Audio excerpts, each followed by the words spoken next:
Thanks, you all. Well, at this time, it's time to consider our next resolution, which is regarding racism. You'll find that as item number 12. This would have been mailed to you as well. And at this time, I would recognize Izzy Harbin to share with us about this resolution and to make that motion.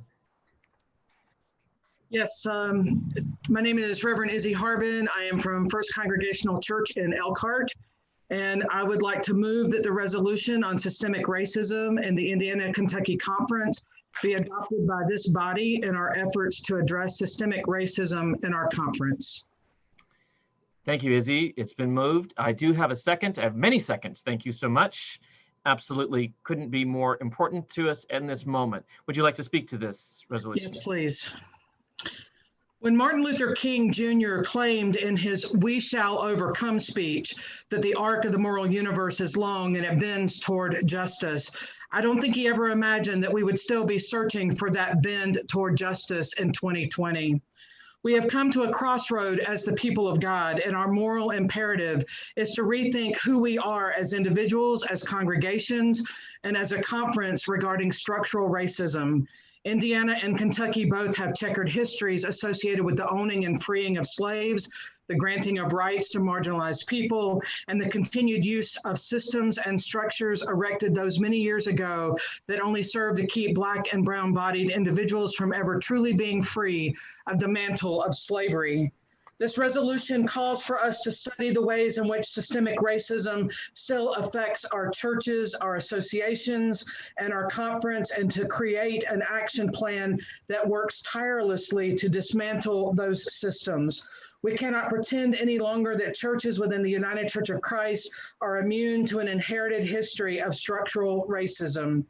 Recently, I watched a video entitled "Oh Freedom" by the Golden Gospel Singers that captured a photo of a group of Black and brown-bodied individuals marching for equal rights during the 60s.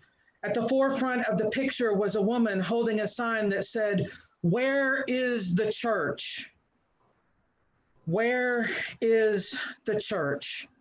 We must own our biases and privilege and take action to do better and be better. Our churches that belong to the Indiana and Kentucky Conference can no longer remain silent. The time to act is now, because when there is injustice anywhere, there's injustice everywhere. Thank you. Thank you very much. Thank you. If you would like to speak for or against this motion, would you please use the participants box, raise your hands, and so that we can recognize you to speak. Everyone will have 1 minute to speak towards this. We've had a substantial conversation. More than 90 people participate, 93 persons participated in a lunchtime gathering on this issue, both delegates and other conference-wide participants. We are very, very grateful to the authors and of this resolution as we work together to be a better church. White folks, we have been so immersed in all that has been before us that we can't even see our own complicity, and we have hurt our neighbors. So this is our way to take concrete action, not simply a declaration. You will read in the whereases as you're making your decisions that this calls for us to take very seriously what is going on. Now, I'm aware, the chair's aware that we have the possibility of an amendment that has been discussed with some of the authors. In order for that amendment to be counted in order, we need to have at least a speaker. We need to have 2 speakers speak to the motion according to our rules. So we've had someone speak to it from the floor. So hang on to that thought. Let me recognize Dena. Dena Neal, if you will unmute, you can speak to this if you'd like to. I would. Thank you. I've now been a part of the Indiana Kentucky Conference for over 15 years as originally a member of Trinity United Church of Christ in Gary. I now pastor Peace United Church of Christ in Maryville as the first African-American pastor there of a majority white congregation.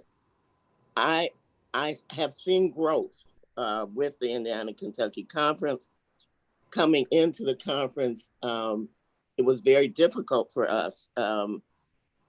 people did not want to see us there. And that was difficult, believing that we came together as Christians, but people at the first annual meeting would not have eye contact with us, pass popcorn around us. Things that I never anticipated would happen within a conference, especially in the United Church of Christ. So the overt racism has somewhat subsided, but we still see it in other forms. And unfortunately, sometimes I don't even think that the people recognize what's going on as racism. So I say that we have a lot of work to do. Do I think that it's impossible? No, I do not, because I have to believe that as Christians, we are all working together to make sure that racism becomes a thing of the past. But I want to see us get together as one conference, as one child of Christ. And I pray, I continue to pray that the United Church of Christ, as we always do, will lead that way, because that is who we are as a denomination. And certainly I would like to one day see that be who we are as a conference. Thank you. Thank you very much. Now, Sarah, let me return to you. Thank you for that. I'm not seeing other. If you would like to speak to this motion, please do put your hand up. If not, I'm going to let Sarah propose her amendment. Seeing none, Sarah, let's turn it back over to you. Sarah, are you there? Yes. Go ahead. Okay, the proposed amendment is for all IKC associations to adopt a requirement of anti-racism training for authorized ministers to hold and maintain standing. Thank you. May I suggest from the, our Constitution does not allow us to require associations. We may request associations consider it. Would you be willing to make that motion? Yes. Very good. So it shall be amended that we would add a therefore be it resolved, you should see it on your screen, that the Indiana-Kentucky Conference call on all IKC or recommend that we can call on them, we can request them, we can recommend to them. We just can't force any association to do what that, but to adopt requirement of anti-racism training for authorized ministers to hold and maintain. Wait a minute now, hold up. We can force them to do some other shit. We can force them to do boundary training. We are already on that question, because that's exactly what a lot of us have said. But constitutionally, what we'll be doing here is empowering the board to make it happen in whatever ways possible. We cannot at this point require the way it's structured. That's one of the things that the task force would be tasked with changing, I presume. But at the moment, the way it is, the way things read, is that we would want to get this done. So, so the question I have first is, we do have a second from Joey Feldman. And then Dena, I'm happy to recognize you if you would like to speak to the amendment. Yes, I hope that would be where we are working towards, to make it a requirement as we do boundary training, because we are required as pastors to have boundary training. And with the world that we live in today, I feel like this is equally as important. And so I would hope that, I don't know how they instituted the boundary training being a requirement, but I would hope that we would continue further and look into seeing what it would take to make this a requirement. I think that it is something that really is long overdue, but something that is certainly not something we can overlook at this time. The moderator entirely agrees with you. And I will tell you that the board of directors has already begun that process of finding out exactly how was it that we could require that, and how will we institute processes that can be consistent across the entire setting. This amendment is, I think, intended to do that. Sarah, would you like to speak more about this?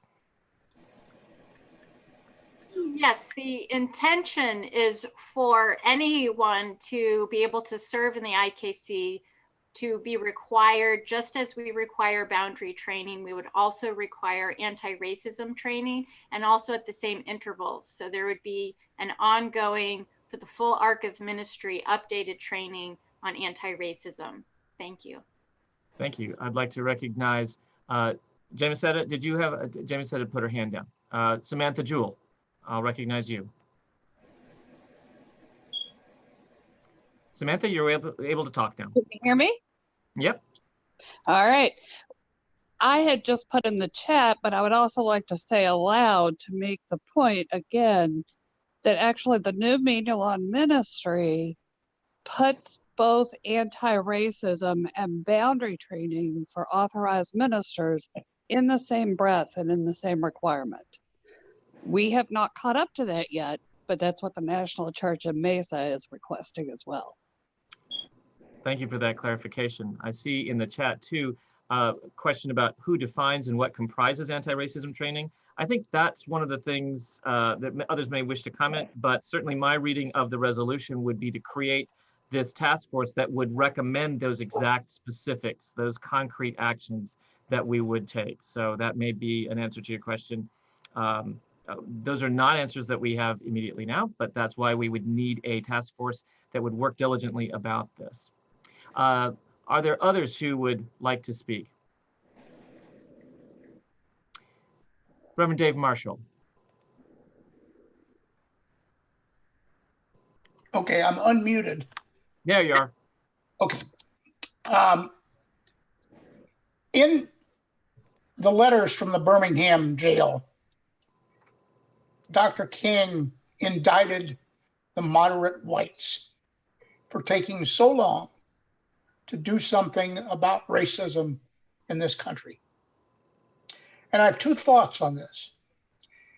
I feel personally indicted by him. And I would appreciate it if this amendment, this thing we're going to do with racism, doesn't get passed in all this current excitement about racism in the country, and then sit on somebody's desk and go to sleep.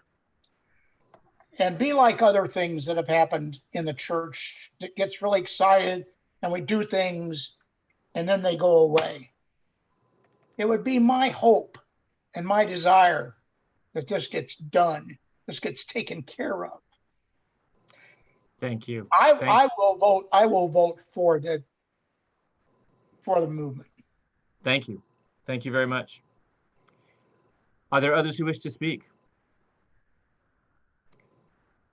I am seeing none other who wish to speak, and so I am going to ask if we might close debate on the amendment. We are voting to end debate on the amendment.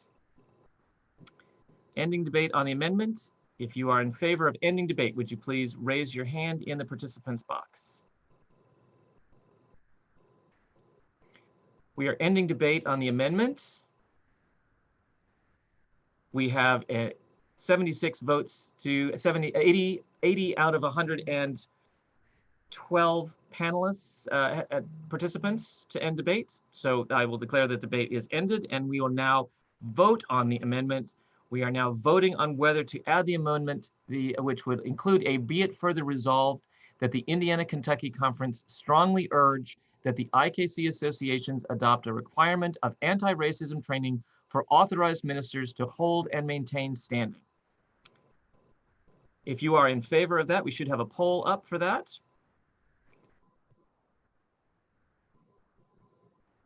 And I will ending the poll now. There were 98 votes in favor, 1 opposed. And here are the results.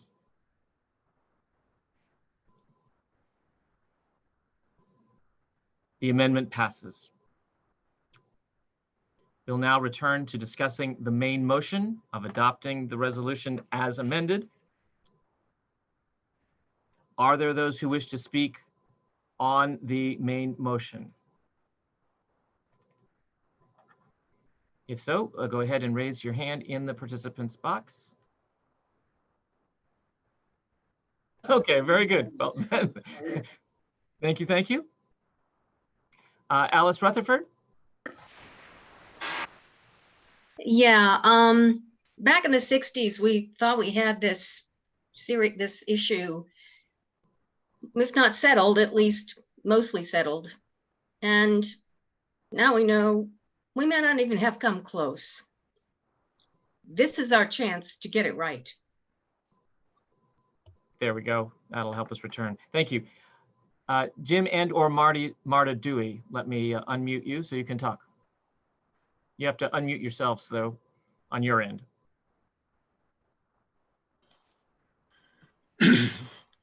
I'm speaking in favor of Jim Dewey, retired pastor, Grace Emmanuel United Church of Christ member.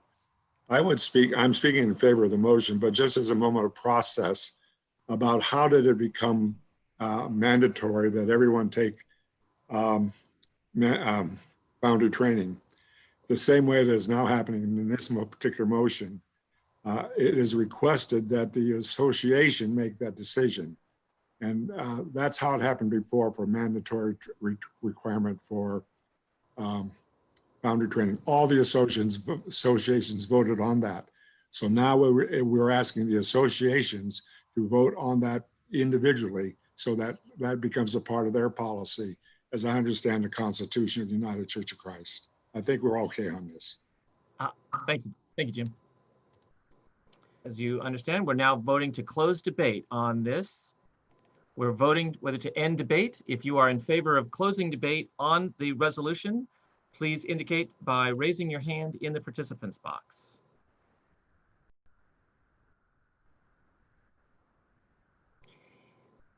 More than 80 have indicated that they are prepared to end debate, and so we declare that that is the case. We are now moving to vote on the main motion, and Jim is putting the poll up as we speak. This is to adopt the motion as amended